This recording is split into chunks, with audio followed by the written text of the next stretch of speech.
야고보서 1장 2절입니다. 시작. 내 형제들아 너희가 여러 가지 시험을 만나거든 온전히 기쁘게 여기라. 형제들아는 예수 그리스도를 주로 고백하여 신앙생활을 하고 있는 형제들아 맞습니까? 형제들아 너희가 여러 가지 시험을 만나거든, 즉 신앙생활을 하게 되면 여러 가지 시험이 있다는 것을 야고보 제자를 통하여 우리에게 말씀을 하고 있죠. 교회 생활을 하게 되면 여러 가지 시험이 우리에게 닥친다는 얘기입니다.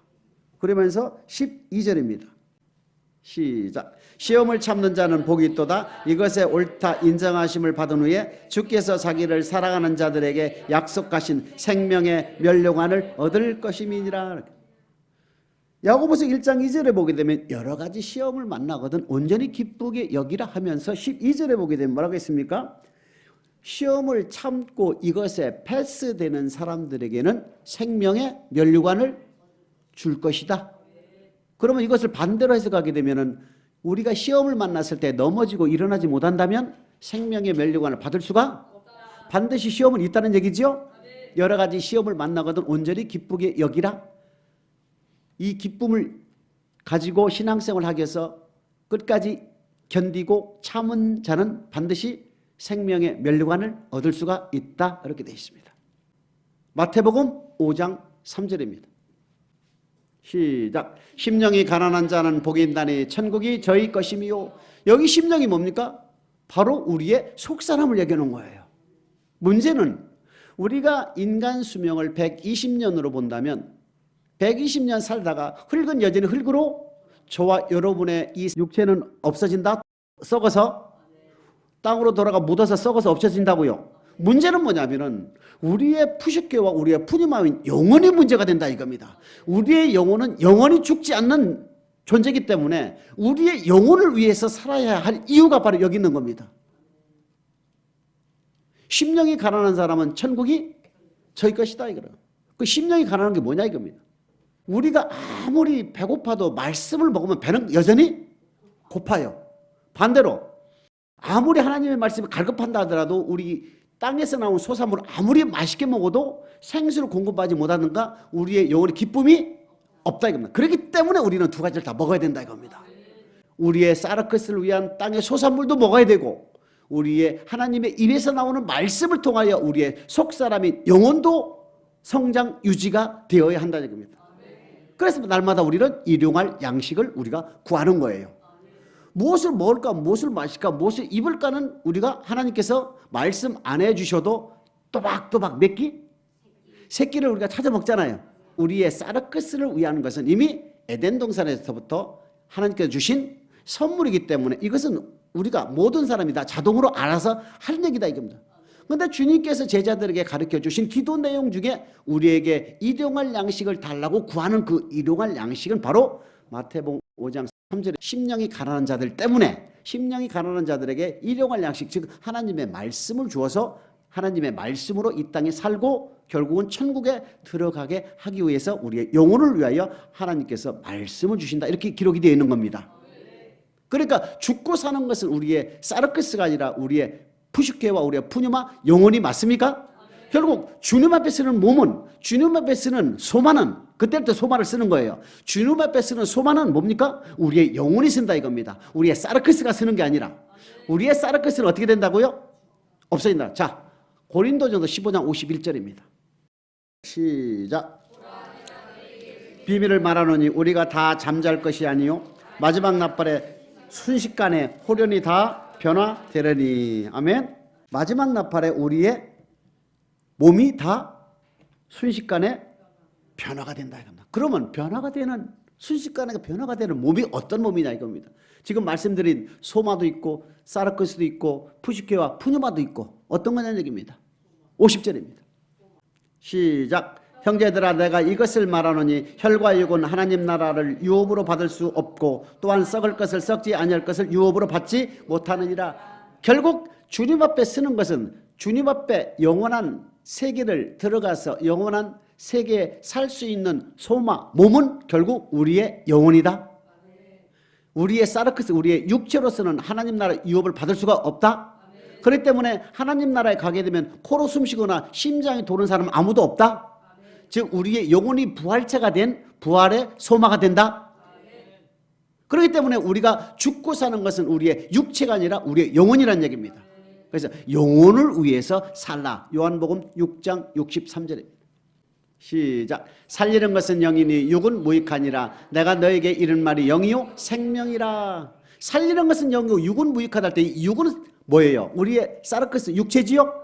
육체는 120년 동안 살다가 시편 90편에 보게 되면 우리의 연수는 70이요 강건하면 80이다 이렇게 했어요. 어차피 흙은 흙으로 돌아가게끔 돼 있다 이겁니다. 저와 여러분 시간차가 있을 뿐이지 모든 사람은 한 번 죽는 것은 정한 것이고 그 후에는 반드시 있다 이겁니다. 그렇기 때문에 어차피 돌아간다 이겁니다. 흙은 여전히 흙으로 돌아간다. 그러나 우리의 속사람은 절대 죽지 않는다. 그래서 살리는 것은 영이다. 그 영은 바로 주님께서 말씀하신 하나님의 말씀이다. 그래서 썩을 양식을 위해서 일하지 말고 썩지 않은 양식을 위해서 일하라 하는 말이 바로 그 말씀이거든요. 그러면 우리 하나님께서 에베소서 1장 4절입니다. 시작. 곧 창세전에 그리스도 안에서 우리를 택하사 우리로 사랑 안에서 그 앞에 거룩하고 흠이 없게 하시려고 저와 여러분을 택한 목적이 에베소서 1장 4절에 기록이 되어 놨습니다. 즉 에베소 교인들에게 바울이 편지하기 우리를 창세전에 택했다는 것은 곧 누구를 통하여? 창세기 15장 13절 14절 아브라함을 통하여 이미 택했다 이겁니다. 너는 정령이 알라 내 자손이 이방에서 객이 되어 그들을 섬기겠고 그들은 400년 동안 내 자손을 괴롭게 할지며 그 섬기는 나라를 내가 징치할지며 그 후에 내 자손이 큰 재물을 이끌고 나아오리라. 그로부터 700년 뒤에 하나님께서는 출애굽을 결정하시지 않습니까? 그러니까 창세전에 택했다는 뜻은 700년 전에 이미 우리가 어머니 뱃속에 잉태하기 전에 하나님은 이미 택했다 이겁니다. 뭐 하려고? 그리스도 안에서 사랑함으로 거룩하고 흠이 없게 하게 하기 위해서 아브라함을 택해서 700년 전에 우리를 택했다 이겁니다. 그러면 저와 여러분은 아브라함하고 관계가 없지 않느냐? 그것은 바로 그리스도께 속한 자면 누구든지 아브라함과 함께 유업을 이을 자니라. 갈라디아 3장 29절 나오죠? 갈라디아서 3장 7절 보겠습니다. 시작. 그런즉 믿음으로 말미암은 자들은 아브라함의 아들인 줄 알지니라. 믿음은 뭐예요? 예수 그리스도가 하나님의 아들이요 나의 구원주로 고백한 자들을 얘기하는 거지요. 그 사람들은 아브라함의 자손이다. 아브라함과 함께 유업을 이을 자들은 얘기입니다. 그럼 아브라함을 택한 목적은 곧 우리를 택한 목적이요. 창세전에 아브라함을 택했다는 얘기는 바로 우리를 택한 목적과 같은 뜻 아닙니까? 창세전에 우리를 택한 목적은 그리스도 안에서 사랑함으로 거룩하고 흠이 없게 하기 위해서 우리를 택했다는 것은 바로 창조의 목적은 뭡니까? 하나님의 말씀에 순종하여 살아드리는 삶이 사랑이지요. 하나님의 말씀은 살아가는 법 맞습니까? 어떤 율법사가 주님께 시험하여 묻지요. 어떻게 하면 영생을 얻겠습니까? 라고 하니까 주님이 너 율법사지 않느냐? 율법에 뭐라고 돼 있대? 예, 율법은요 마음을 다하고 목숨을 다하고 뜻을 다하고 힘을 다하여 하나님을 사랑하고 내 이웃을 내 몸같이 사랑, 즉 하나님 사랑, 이웃 사랑, 즉 율법은 사랑하는 법입니다. 이렇게. 결국은 뭡니까? 지금 창세전에 우리를 택한 것은 그리스도 안에서 사랑하는 삶을 통하여 우리를 거룩하게 하고 흠없게 하기 위해서 우리를 택했다는 것은 바로 사랑하는 법을 통하여 우리가 준수해서 사랑하는 법을 지켜서 우리가 하나님 앞에 흠없게 쓴다면 우리는 다 어디로 간다고요? 우리의 영혼이 다 천국을 가게 하는 것이다. 이렇게 되어 있습니다. 그 우리를 택한 목적은 뭐예요? 우리를 천국 데려간다는 얘기입니다. 여기 앉아 있는 저와 여러분 포함해서 하나님께서 택했기 때문에 여기 와 앉아 계신 것이지 하나님이 택하지 않으면 그 누구도 올 수가 요한복음 6장 37절입니다. 시작. 아버지께서 내게 주시는 자는 다 내게로 올 것이요 내게 오는 자는 내가 결코 내어 쫓지 아버지께서 내게 오신다는 건 주님 앞으로 인도를 받는 모든 백성들은 하나님께서 인도하신다는 거 맞습니까? 하나님이 인도하시지 아니하면 생명의 말씀을 받을 수 있다 없다? 참 중요한 말씀이에요. 하나님께서 인도해 주시지 아니하면 그 누구도 영생의 말씀을 받을 수가?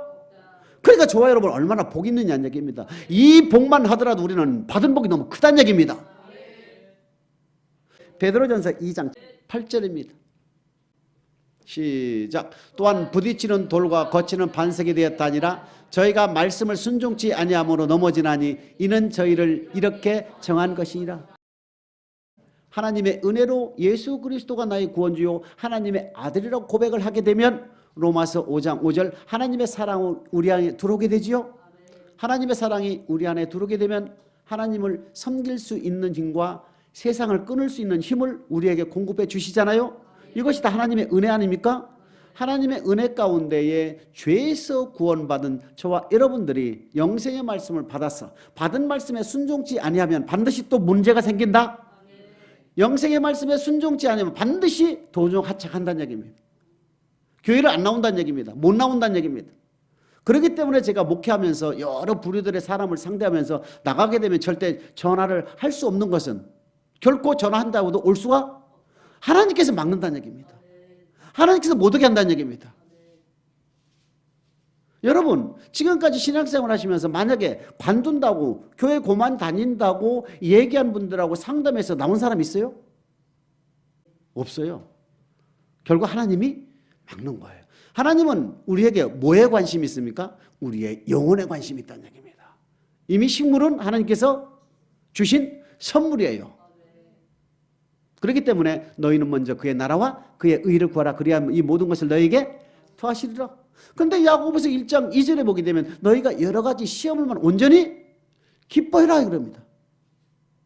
시험을 참는 자는 복이고 인자감을 받는 자에게는 우리 하나님께 뭘 준다 그랬습니까? 생명의 면류관을 준다 이겁니다. 하나님께서 창세전에 우리를 택하여 그리스도 안에서 사랑함으로 거룩하고 흠이 없게 하기 위해 우리를 택해서 하나님의 은혜 가운데 고백하고 하나님의 은혜로 우리에게 사랑을 공급받아서 세상을 끊을 수 있는 힘과 하나님의 말씀에 순종할 수 있는 힘을 받은 것 또한 하나님의 전적인 은혜라는 얘기입니다. 하나님의 전적인 은혜 가운데 교회로 인도함을 받아 말씀을 받는 것 또한 하나님의 은혜라는 얘기입니다. 요한복음 6장이 기록이 되어 있죠. 하나님이 우리를 창세전에 택하여 우리를 교회로 인도하여 영생의 말씀을 받게 하는 그 이유로 뭡니까? 우리를 천국으로 인도해 주겠다는 하나님의 은혜라는 얘기입니다. 얼마나 좋습니까? 말씀을 받고 있죠. 근데 말씀을 받는 가운데 신앙생활하면서 여러 가지 시험들이 나타나는 얘기입니다. 근데 그 시험에는 두 종류가 있다 그랬잖아요. 하나님이 하시는 시험도 있고 마귀가 주는 시험이 있다는 얘기입니다. 그러면 하나님이 주는 시험은 뭡니까 우리에게? 예? 베드로전서 1장 6절 볼까요? 시작. 그러므로 너희가 이제 여러 가지 시험을 인하여 잠깐 근심하게 되지 않을 수 없었으나 오히려 크게 기뻐하도다. 여러 가지 시험을 만나면 잠깐 우리는 마음 상해서 슬플 때도 있고 억울할 때도 있고 아플 때도 있고 잠깐 마음이 상할 때도 있죠. 그러나 조금만 근심하고 오히려 기뻐하라. 어느 순간인가 이 말씀을 묵상하는데 제일 기뻐해야 될 이유가 뭡니까? 천국 가니까 기뻐해라는 얘기더라. 네가 천국 가기 때문에 이런 어려움도 기뻐해야 될 이유는 네가 천국 가니까 기뻐해라. 그 말씀이 오는데 너무너무 좋았어요. 맞지요? 여러 가지 시험으로 만나 우리가 기뻐해야 될 이유는 바로 7절입니다. 시작. 너의 믿음의 시련이 불로 연단하여도 없어질 금보다 더 귀하여 예수 그리스도에 나타나실 때에 칭찬과 영광과 존귀를 얻게 하려 함이니라. 우리의 믿음의 시련이 불로 연단하여도 없어질 금보다도 더 귀한 믿음이 된다면 바로 예수 그리스도께서 재림하실 때에 들림을 받을 수 있는 알곡이 된다. 알곡이 되는 신앙이 된다. 알곡의 믿음이 된다. 그러니까 반드시 야고보서를 통하여 우리에게 주시는 말씀은 시험이 반드시 있다. 근데 이 시험을 반드시 기뻐하고 인내하여 옳다 인정함을 받은 자에게는 반드시 우리 하나님 뭐로 갚아준다고요? 생명의 면류관으로 반드시 갚아주는 것은 당연한 것이고 주님 재림 때에 우리가 들림을 받을 수 있게 해주겠다. 뭐가요? 우리 하나님께서 우리를 시험하는 이유를 얘기하는 거예요. 우리 하나님께서 우리를 창세전에 택하여 하나님의 은혜로 교회로 인도함을 받고 예수를 주로 고백하여 하나님의 성령을 통하여 하나님의 사랑을 공급받아서 하나님의 말씀을 믿을 수 있고 순종할 수 있는 힘과 세상을 끊을 수 있는 힘을 또한 공급해 주신 그 하나님께서 영생의 말씀을 주신 이유는 우리를 천국으로 인도하는데 그 천국으로 인도하는 조건이 하나 있더라는 얘기입니다. 반드시 시험해 본다 이겁니다. 그 시험하는 것은 바로 신명기 8장 2절입니다. 시작. 내 하나님 여호와께서 이 40년 동안에 너로 광야의 길을 걷게 하신 것을 기억하라. 이는 너를 낮추시며 너를 시험하사 내 마음이 어떠한지 그 명령을 지키는지 아니 지키는지를 알려 하심이니라. 내 마음이 어떤지 그 마음이 하나님께서 직접 낮추어 시험하실 때에 내 마음이 어떠한지 내 말을 순종하는지 아니하는지를 알려 하시기 위해서 우리를 교회 생활을 통하여 하나님께서 직접 낮추어 본다 이겁니다. 그 낮추는 것이 무엇입니까? 할 수 없는 상황, 드릴 수 없는 상황, 기뻐할 수 없는 상황, 이런 것들을 만들어 놓고 우리를 시험해 본다 이겁니다. 때로는 남편을 통하여, 때로는 아내를 통하여, 때로는 부모를 통하여, 때로는 자녀를 통하여 믿음을 시험해 보시기도 한다는 얘기입니다. 정말로 의지할 것 없이 정말로 힘든 상황에까지 몰아놓고 우리 하나님께서는 내 말에 듣는지 내 명령에 순종하는지를 지금 살펴보고 계시다 이겁니다. 왜 그럴까? 너 그러한 훈련을 통해서 믿음의 훈련, 불로 연단하여도 없어질 금보다도 더 귀한 믿음이 된다면 반드시 예수 그리스도께서 재림할 때에 칭찬과 영광과 존귀를 반드시 받게 해주겠다. 즉 생명의 멸류관을 주겠다. 그렇기 때문에 우리 하나님께서 우리에게 시험하는 교회 생활을 통하여 신앙 생활을 통하여 믿음 생활을 통하여 반드시 우리를 낮추어 본다 이겁니다.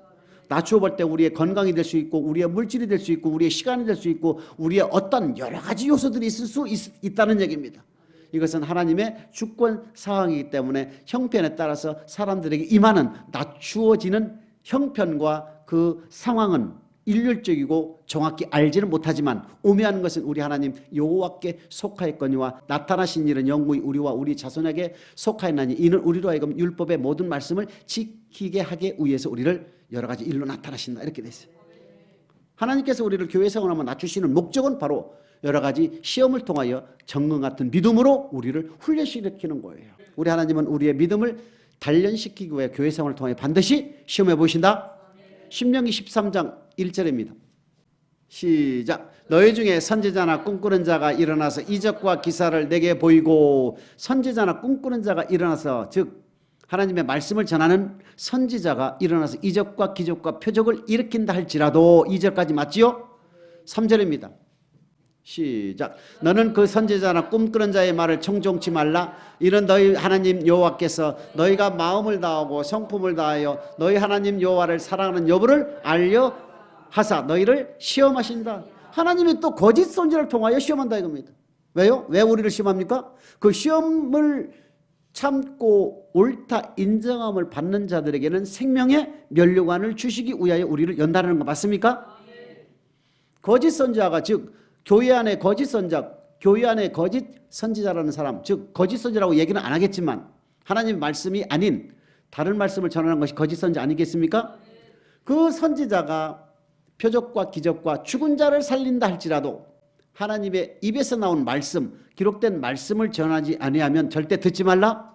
왜 하나님께서 거짓 선지자를 세웠습니까? 그 거짓 선지자의 말을 네가 믿는지 내 말을 믿는지 하나님은 우리를 시험한다 이겁니다.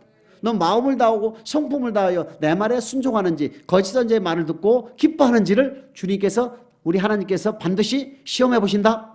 왜 그랬습니까? 왜 시험합니까? 그 시험에 네가 통과하면 옳다 인정을 받는다면 너는 반드시 생명의 면류관을 주겠다 이겁니다. 그러니까 에베소 교인들이 그들의 인내와 믿음과 수고는 우리 주님께서 다 인정했잖아요. 자칭 거짓 선지자라는 사람을 시험하여 드러낸 것도 알잖아요. 우리 반석교인들은 반드시 거짓 선지자의 말인지 참 선지자의 말인지 이것이 아버지 말씀인지 아닌지를 반드시 구별할 줄 이제 알아야 된다 이겁니다. 몇 년이 지나면 4년이 지나면 아셔야 되는 거예요.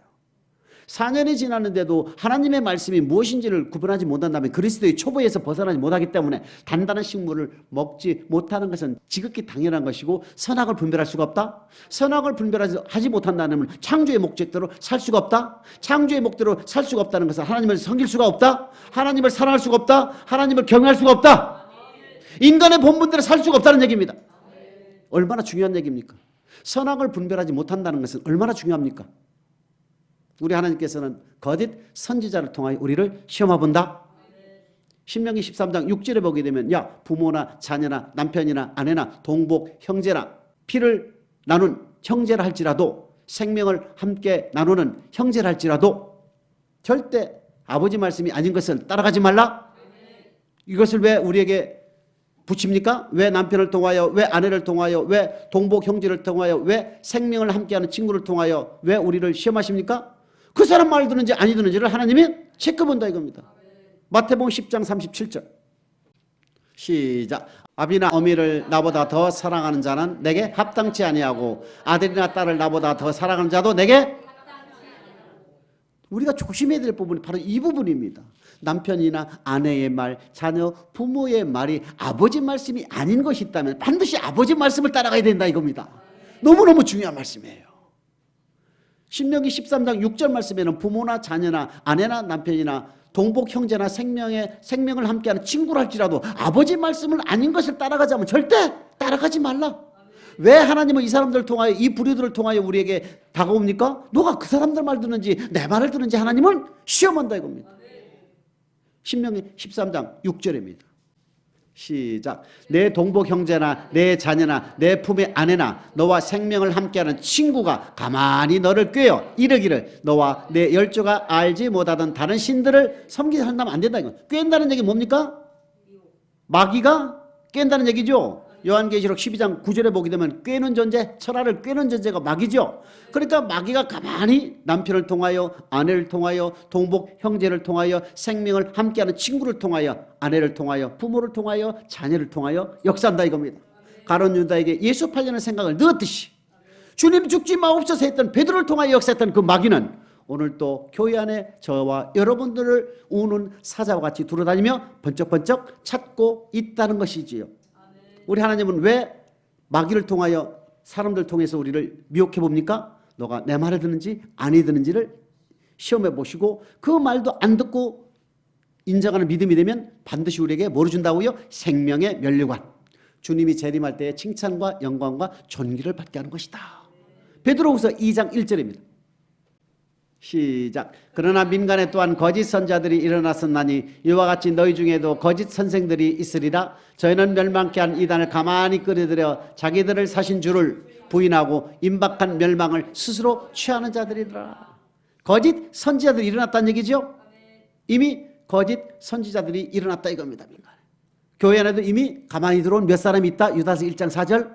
마귀는요 시간과 공간을 초월하여 하나님의 말씀을 받은 하나님의 백성들에게 다가와서 미혹하고 꾀고 참소하는 존재입니다.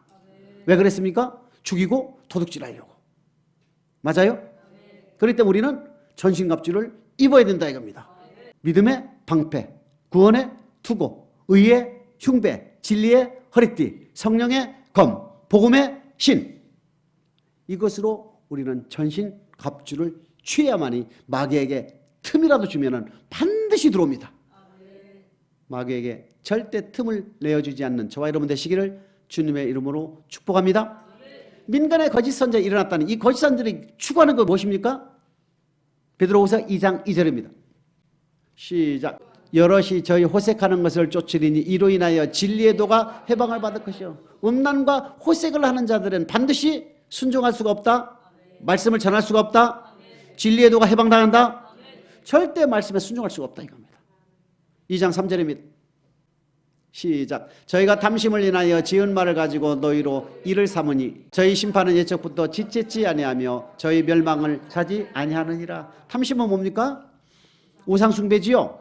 골로새서 3장 5절 6절에 보면 탐심은 우상숭배. 누가복음 12장 15절과 21절에 보게 되면 하나님보다 이 땅의 부욕에 싸는 것을 탐심의 우상숭배다. 탐심, 우상숭배, 즉 물질과 하나님을 겸한다. 물질과 하나님, 물질을 좋아하고 물질을 더 섬기는 사람들에게는 반드시 거짓말하게 돼 있다 이겁니다. 그러니까 돈에 관련된 것은 여러분 주변을 한번 살펴보십시오. 돈에 관련되고 경제적에 관련된 것은 거짓말 안 하는 사람 별로 없다 이겁니다. 그런데 물질을 좋아하는 사람들은 반드시 지은 말을 가지고 거짓말하게 돼 있다. 2장 4절입니다. 시작. 하나님이 범죄한 천사들을 용서치 아니하고 지옥에 던져 어두운 구덩이에 두어 심판 때까지 지키게. 범죄한 천사들은 뭡니까? 왜 범죄했습니까? 천사들이 영광을 돌려야 할 피조물에서 영광을 받으려고 하는 피조물로 착각하는 거지요. 그렇기 때문에 지위를 떠났다 이겁니다. 그 지위는 위치를 떠났다 이겁니다. 영광을 돌려야 할 피조물인데도 불구하고 지극히 높은 곳에 좌정하여 비길이다 하나님께 올라가는 영광을 받으려고 했던 교만으로 인하여 하나님께 쫓김을 당하고 영영한 불에 들어가기로 예비된 자 아닙니까? 그렇기 때문에 2절, 3절, 4절에 보게 되면 세상에서 제일 많이 우리를 유혹하는 것은 바로 호색과 물질과 자기 영광, 자기 명예다. 그러니까 세상을 통하여 우리 하나님 우리를 또 시험해 보신다는 얘기입니다. 너희가 교회 생활을 통하여 내가 낮추어 보고 또한 거짓 선지자나 거짓 목사나 또 네 가족들이나 믿음의 형제들이나 믿지 않는 저 세상 사람들을 통하여 내가 역사해보고 또 세상에 있는 음란이나 또한 물질이나 또한 자기 영광, 자기 명예를 통하여 내가 너희를 달아본다. 이런 것은 하나님이 여러 가지 시험이 있다는 얘기입니다. 왜 여러 가지 시험을 우리에게 주십니까? 베드로전서 1장 7절입니다. 시작. 너희 믿음의 시련이 불로 연단하여도 없어질 금보다 더 귀하여 예수 그리스도의 나타나실 때에 칭찬과 영광과 존귀를 얻게 하려면, 칭찬과 영광과 존귀를 얻게 하련다. 즉 주님이 재림할 때에 알곡되게 만들어주겠다. 야고보서 1장 12절에 생명의 면류관을 주기 위해서 우리 하나님께서 우리를 교회로 인도하여 말씀을 주고 우리를 시험해보는 그 목적은 우리를 살려서 우리를 천국 데려가기 위한 시험이라 이겁니다. 이 시험에 반드시 저와 여러분들은 통과를 해야 된다는 얘기입니다. 어떠한 일을 써도 통과하지 않으면 안 된다는 얘기입니다. 낮추어 시험할 때 우리는 반드시 통과해야 되는 것이고, 또한 거짓 선지자나 또한 사람들을 통하여 역사할 때 하나님의 말씀인지 아닌지를 반드시 분별해서 하나님의 말씀이 아닌 것은 절대 따르지 말고 말씀만 붙들고 가는 믿음이 되어야 할 것은 당연한 것이고, 세상 것 즉 음란이나 물질이나 자기 영광, 자기 명예를 통하여 우리를 시험해 볼 때 우리는 지극히 낮은 자세로 낮아져라 그랬잖아요. 하나님과 겸하여 섬기지 말라 그랬잖아요. 우리는 절대 음란한 것은 불과 유황불에 들어가는 죄라 그랬잖아요.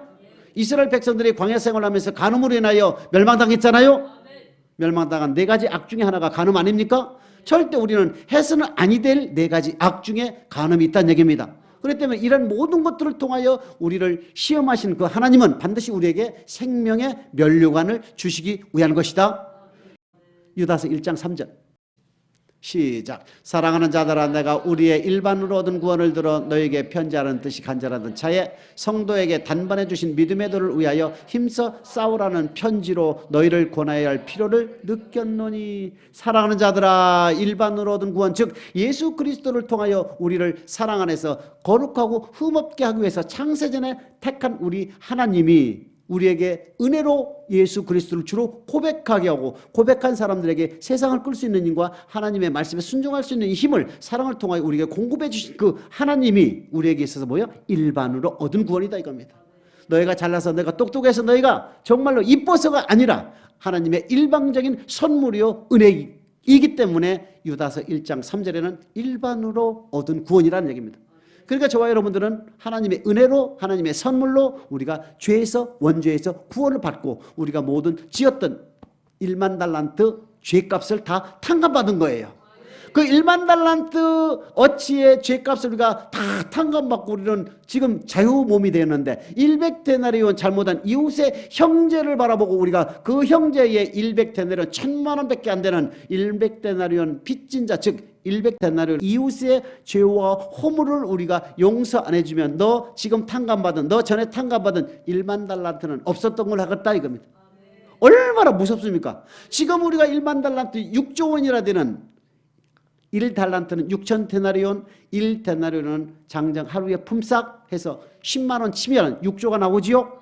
100데나리온은 1000만 원 나오지요. 그러니까 6조 원어치 1만 달란트 어치 죄, 원죄 플러스 모든 자범죄를 하나님의 은혜로 우리가 탕감을 받았는데, 신앙생활하면서 믿음생활하면서 이웃의 허물과 죄를 우리가 발견하고 듣고 그것을 용서 안 해주고 미워한다면 전에 있었던, 지금 받았던 너의 1만 달란트 탕감은 없던 걸 하겠다? 그렇기 때문에 마태복음 5장에 보게 되면 한 홀이라도 너가 갚지 않으면 넌 거기서 옥에서 나오지 못한다? 옥에서 나오지 못한다는 건 여러분 1만 달란트 빚진 1만 달란트 탕감받은 우리가 이웃의 100데나리온 죄값 허물을 우리가 용서 안 해주면 1만 달란트 빚이 다시 하나님께 걸려있는 거죠. 그럼 1만 달란트 빚을 우리가 갚기 위해서는 어디로 들어가야 됩니까? 옥에 들어가야 되겠죠? 그러면 옥에 들어가면 6조 원을 우리가 평생 갚을 수 있어요? 뭐 없어요. 그러니까 평생 옥에 갇혀 있다는 얘기입니다. 그러니까 우리는 천국 못 간다는 뜻이에요. 한 홀이라도 갚지 않으면 그 옥에서 나올 수 없다는 뜻은 바로 그 뜻이라는 얘기입니다.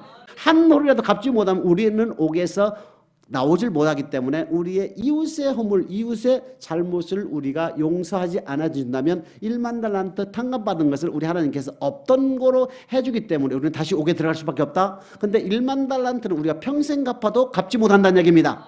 그렇기 때문에 옥에서 평생 나올 수가 없기 때문에 우리는 죄인이 돼버리는 거예요.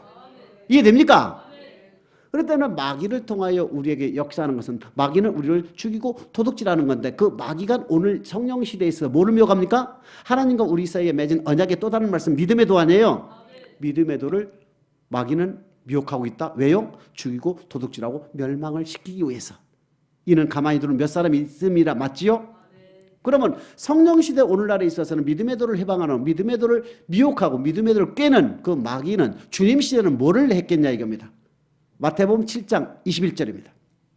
시작. 나더러 주여 주여 하는 자마다 천국에 다 들어갈 것이 아니오 다만 하늘에 계신 내 아버지의 뜻대로 행하는 자라야 들어. 주님이 말씀하신 것은 아버지의 뜻대로 행하여야 천국 간다고 말씀하시죠. 왜 갑자기 7장 21절에 아버지의 뜻이 나왔습니까?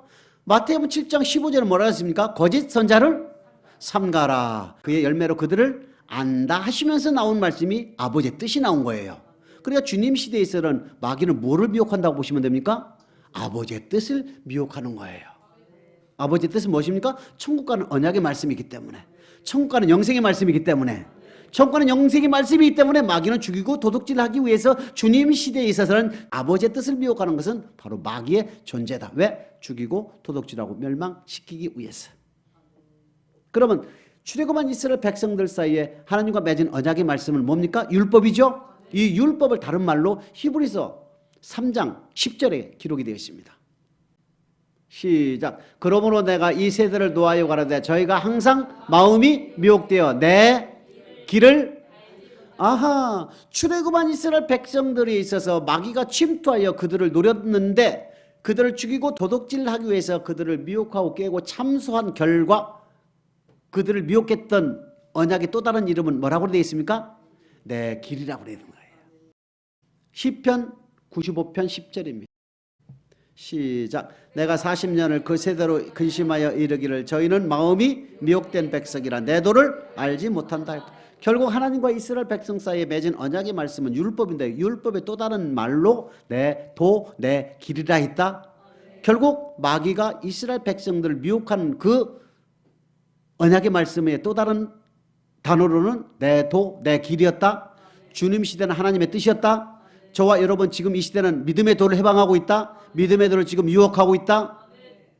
믿음의 도를 미혹하고 있다는 얘기입니다. 그럼 반드시 하나님은 택한 자와 언약을 맺고 그 언약을 통하여 영광을 받고 언약을 지키는 사람에게 다 영생을 주고 생명의 면류관을 주기 위하여 하나님은 주님이 재림할 때 칭찬과 영광과 존귀를 주기 위해서 참여시키기 위하여 택한 자와 언약을 맺고 언약을 지키는지 안 지키는지를 시험하시는 그 하나님께서 반대로 마귀는 그 언약의 말씀을 미혹해서 죽이고 도둑질하기 위해서 우리를 멸망시키기 위해서 마귀는 우리에게 불철주야 24시간 자지 않고 우리를 우는 사자와 같이 찾고 있다는 얘기입니다. 이해됩니까? 그러면 아담과 맺은 언약의 말씀이 뭡니까? 생명나무와 선악과 아닙니까? 그러니까 생명나무와 선악과의 언약을 미혹한 것이 바로 마귀라는 얘기입니다. 그렇기 때문에 마귀는 예수 그리스도를 주로 고백하여 영생의 말씀을 받은 자들에게만 역사한다는 얘기입니다. 순전하고 신령한 젖 영생의 말씀만을 받은 자들에게 역사한다는 얘기입니다. 왜 그럴까요? 미혹된 백성은 어차피 그대로 가면 죽이고 도둑질하는 자에게 미혹되어 있기 때문에 한패들이죠. 한 식구들이라는 얘기입니다. 그 사람들에게 있어서는. 그래 미혹할 필요가 그 사람 미혹된 백성들인데 뭘 또 미혹합니까? 미혹시킬 대상들은 순전하고 신령한 전만을 받은 하나님의 영생의 말씀을 사모하며 전진하고 있는 그리스도의 군사들에게 마귀는 오는 거예요. 뭐 하려고? 미혹해서 같이 들어가기 위해서. 마태복음 25장 41절입니다. 시작. 또 왼편에 있는 자들에게 이르시되 저주를 받은 자들아 나를 떠나 마귀와 그 사자들을 위하여 예비된 영영한 불에 들어가라. 영영한 지옥에 들어가기로 예비된 마귀는 가능한 많은 하나님의 사람을 데리고 같이 가려고 몸부림을 치고 있는 거예요. 우는 사자와 같이. 이때에 우리는 에덴 동산에서 아담 하와에게 미혹한 그것은 생명나무와 선악과법이었고 출애굽한 이스라엘 백성들 광야 생활하는 중에 미혹한 것은 내 도요 내 길이었으며 주님 시대에 있어서는 하나님의 뜻이었고 저와 여러분 오늘날에 있어서는 믿음의 도를 미혹하고 있다. 마귀를 통하여 우리를 미혹하게 한 그 이유는 마귀의 목적은 뭡니까? 죽이고 도둑질하는 것이고 하나님의 입장에서 뭡니까? 너가 마귀의 말을 듣는지 내 말을 듣는지 시험해 보는 것이고 어찌됐든 우리는 마귀의 벽을 넘어야만이 우리는 천국 갈 수가 있다. 그래서 출애굽 15장부터 16, 17장에 나온 6가지 중에서 제일 마지막에 뭐가 나왔습니까? 승리하게는 하나님. 모세의 강한 기도를 통하여 승리하게 해주셔서 암말렉과의 전쟁에서 이기겠다 이겁니다. 출애굽한 이스라엘 백성들에게 광야 생활 시작할 때 민수기 10장 11절 12절에 보게 되면은 이스라엘 민족의 군사들을 세게끔 되어 있어요. 자, 민수기 1장 46절하고 마치겠습니다. 시작. 계수함을 입은 자의 총계가 60만 3,550명이었더라. 이것은 뭡니까? 군사의 수입니다. 왜 군사라 했으면 여러분 민수기 1장 2장 읽어보세요. 군사란 말이 얼마나 많이 나오나. 보입니까? 왜? 교회생활 시작하는 그 자체가 뭡니까? 군인이라는 얘기입니다. 군인은 싸움을 하는 사람이 군인이에요. 뭐와? 에베소서 6장 12절 우리의 씨름은 혈과 육이냐 정사와 권세와 세상 주관자들과 하늘에 있는 악의 영이라. 우리의 씨름은 혈과 육이 아니라는 것은 바로 사르크스가 아니라 바로 마귀와의 싸움이라는 얘기입니다. 마귀와의 싸움은 왜 싸웁니까? 마귀는 바로 우는 사자와 같이 돌아다니며 하나님의 영생의 말씀을 미혹해서 죽이고 도둑질하는 그와 싸움이라는 얘기입니다. 근데 불행하고도 에덴 동산에서는 둘 다 저주받았고 마귀의 말을 듣는지 내 말을 듣는지를 하나님은 시험해서 그 통과하는 사람들에게 생명의 면류관을 주고 천국을 데려가기 위해서 우리 하나님은 마귀를 붙였건만 불행하게도 에덴 동산부터 이스라엘 백성에 이르기까지 마귀에게 다수가 넘어갔더라는 얘기입니다. 오늘날 또한 넓은 길로 가는 사람이 많다 하는 얘기는 주님 말합니까? 마귀의 말, 즉 거짓 선자의 말을 듣고 넓은 길로 가는 사람이 훨씬 많았더라 이겁니다. 그렇기 때문에 이러한 말씀들이 우리에게는 경계가 돼서 절대 마귀와의 싸움 뭡니까? 하나님의 말씀을 듣고 깨달아서 기록된 말씀으로 물리치는 거 아닙니까? 야고보서 1장 2절입니다. 시작. 내 형제들아 너희가 여러 가지 시험을 만나고도 온전히 기쁘게 여겨라. 온전히 기뻐해야 될 이유는 바로 우리가 천국 가는 백성이기 때문에 그런 거예요. 주님이 나타날 때 칭찬과 영광과 존귀를 얻기 위해서 우리가 기뻐해야 되는 거예요. 결국 그 믿음의 실은 바로 불로 연단하여도 없을 금보다 더 귀한 믿음이 되어서 우리 주님께서 칭찬하는 인정하는 믿음이 되어서 생명의 면류관을 받기 때문에 사르크스를 가지고 있는 이 땅의 삶을 한정적으로 우리가 볼 때에 무슨 일을 만나든지 우리는 오히려 기뻐해라. 하나님께 낮추어 시험할 때도 기뻐하고 거짓 선자를 통해서 미혹할 때도 하나님의 말씀만 따라오고 형제들이나 믿지 않은 저들 통하여 우리를 미혹할 때도 아버지 말씀이 아닌 것을 절대 듣지 말고 세상 것 즉 물질이나 호색이나 자기 영광이나 자기 명예가 우리 앞에 펼쳐진다 할지라도 절대 그것을 부러워하지 말라. 하나님의 말씀만 붙들고 쫓아가자는 얘기입니다. 그럼 마귀가 우리를 쫓아와서 미혹한다 하더라도 우리는 다 이길 수 있죠. 하나님의 시험가운데 다 들어있기 때문에 마귀와의 싸움에서 승리하여 주님 앞에 인정함을 받아 생명의 면류관을 한 사람도 빠짐없이 다 받는 저와 여러분 되시길 주님의 이름으로 축복합니다.